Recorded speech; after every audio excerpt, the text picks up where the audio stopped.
Le plus grand trésor de la Caraïbe n'est peut-être pas celui que vous croyez. Quand on parle de richesse dans les Caraïbes, beaucoup de personnes pensent immédiatement tourisme, immobilier, hôtel, plage, location saisonnière, mais honnêtement, je pense que le plus grand actif stratégique des prochaines années sera ailleurs. Et ce qui est fou, c'est qu'il dort déjà sous nos yeux. Alors, abandonné parfois depuis des décennies, je parle des terres agricoles. Oui, certains terrains que beaucoup considèrent aujourd'hui comme vieillots, sans valeur ou moins intéressants que l'immobilier classique. Et pourtant, pendant que certaines personnes les ignorent, d'autres commencent discrètement à comprendre que quelque chose d'énorme dans un monde où les prix alimentaires explosent, les crises mondiales augmentent et la terre devient de plus en plus rare, les terres agricoles pourraient devenir l'un des actifs les plus puissants de la Caraïbe. Honnêtement, quand j'ai commencé à comprendre ça, ma vision du patrimoine a complètement changé. Parce qu'au fond, beaucoup de familles antillaises possèdent déjà potentiellement une richesse énorme, sans même réaliser sa valeur future. Quand on grandit en Guadeloupe, on voit énormément de terrains laissés à l'abandon. Des parcelles héritées des anciens, des terres familiales inexploitées, des champs qui autrefois produisaient et qui aujourd'hui dorment complètement. Le plus triste, c'est que pendant que cette terre reste inutilisée, les Caraïbes importent énormément de nourriture. Et là, il faut vraiment comprendre quelque chose. Ce sujet dépasse largement l'agriculture. On parle ici de souveraineté, de patrimoine, de sécurité économique, de richesse générationnelle. Dans cette vidéo, je vais vous montrer pourquoi certaines terres considérées aujourd'hui comme sans intérêt pourraient devenir extrêmement précieuses dans les prochaines années. Mais surtout, je vais vous expliquer pourquoi les familles qui apprendront à protéger, à valoriser leur territoire risquent de prendre une énorme avance dans le futur économique des Caraïbes. Partie 1. Pourquoi les terres agricoles deviennent stratégiques dans le monde actuel? Pendant très longtemps, beaucoup de personnes ont vu l'agriculture comme un secteur ancien. Quelque chose de difficile, peu rentable, réservé aux générations précédentes. Et honnêtement, je comprends pourquoi beaucoup pensent ça. Quand on grandit dans la Caraïbe, on voit souvent des jeunes vouloir quitter des terres agricoles plutôt que de les développer. Parce qu'on leur a parfois fait croire que la réussite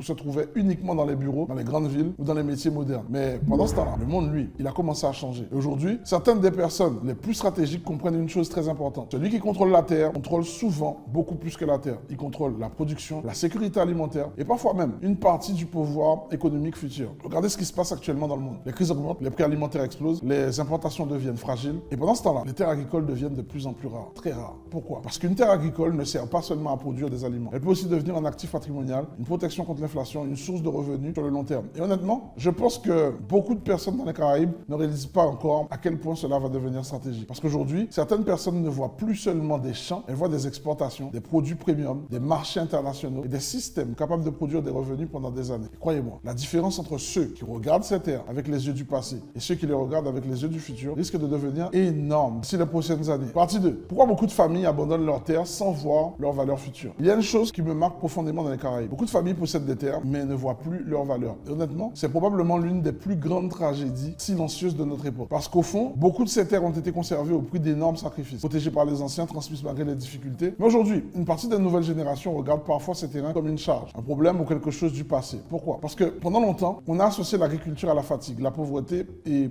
au manque d'opportunités. Donc forcément, beaucoup ont voulu s'éloigner de cet univers. Quand on grandit en Guadeloupe, on entend souvent, il faut faire autre chose. L'agriculture ne rapporte pas. Il n'y a pas d'avenir là-dedans. Et pourtant, le monde change complètement. Parce qu'aujourd'hui, les terres agricoles modernes ne servent plus seulement à cultiver, elles peuvent aussi devenir des actifs stratégiques, des systèmes de revenus, des protections économiques et des patrimoines générationnels. Mais le plus grand danger aujourd'hui, ce n'est pas seulement l'abandon des terres. Le plus grand danger, c'est que d'autres comprennent leur valeur avant nous. Et honnêtement, je pense que ce phénomène a déjà commencé. Certaines personnes observent déjà discrètement les terrains disponibles, les zones agricoles, stratégiques et le potentiel futur des Caraïbes. Pendant que beaucoup de familles locales restent bloquées dans les conflits, le manque de vision ou la sous-estimation totale de ce qu'elles possèdent déjà. Et croyez-moi, dans quelques années, beaucoup de personnes risquent de regarder ces terres totalement autrement. Dans cette partie 3, comment transformer une terre agricole en actif rentable et stratégique. Maintenant, on arrive au moment où beaucoup de personnes commencent à comprendre quelque chose d'essentiel. Une terre agricole n'est pas seulement un terrain, c'est un actif. Et honnêtement, cette différence de perception change absolument tout. Parce que pendant que certaines personnes voient uniquement de l'herbe, des arbres ou des champs abandonnés, d'autres voient des revenus, des marchés, des exportations et une stratégie patrimoniale extrêmement puissante. Et c'est exactement là que beaucoup de trajectoires commencent à changer. Aujourd'hui, certaines personnes utilisent les terres agricoles pour des cultures à forte demande, des produits premium, de l'agriculture biologique ou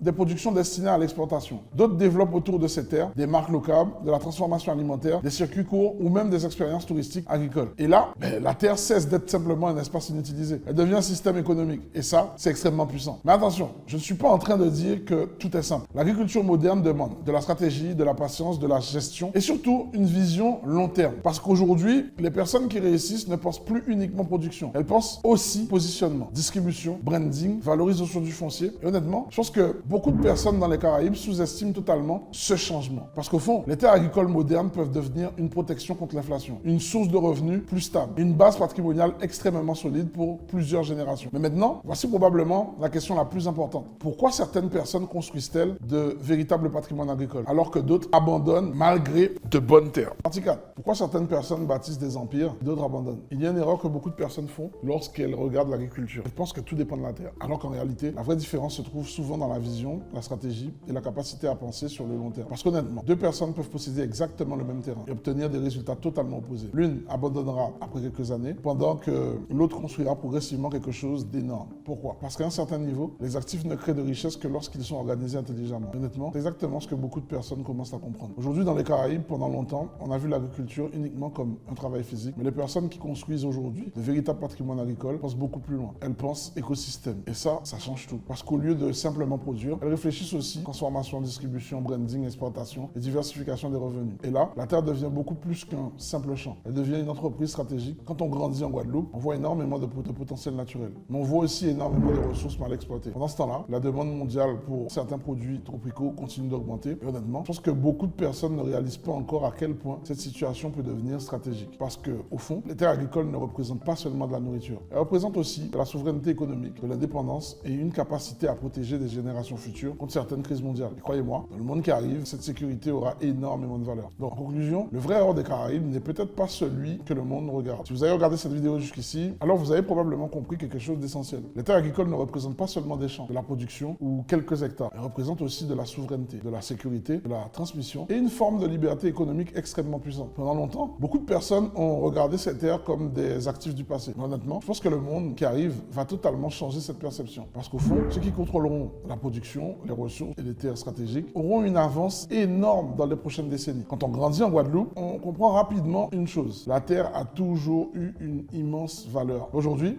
cette valeur devient aussi économique, géopolitique et patrimoniale. La vraie question est donc, est-ce que nos familles apprendront à protéger et valoriser ces terres avant qu'il ne soit trop tard? Ou laisseront-elles d'autres comprendre leur importance à leur place? Dites-moi en commentaire selon vous. Les Caraïbes devraient-elles investir beaucoup plus dans leurs terres agricoles et leur souveraineté alimentaire? Je vais lire vos réponses attentivement et si vous le voulez, vous souhaitez aller plus loin, j'ai mis dans la description un lien vers mon challenge immobilier où j'explique beaucoup plus concrètement comment comprendre et protéger ce type d'actifs de façon stratégique dans notre réalité caribéenne. Parce que je suis convaincu d'une chose, les Caraïbes possèdent énormément plus de richesses que ce qu'on pense. Mais ces richesses doivent être comprises, protégées et organisées intelligemment pour devenir une véritable puissance économique générationnelle. Donc, prenez soin de vous et surtout, ne regardez plus jamais une terre agricole comme un terrain en abandon. C'était Will.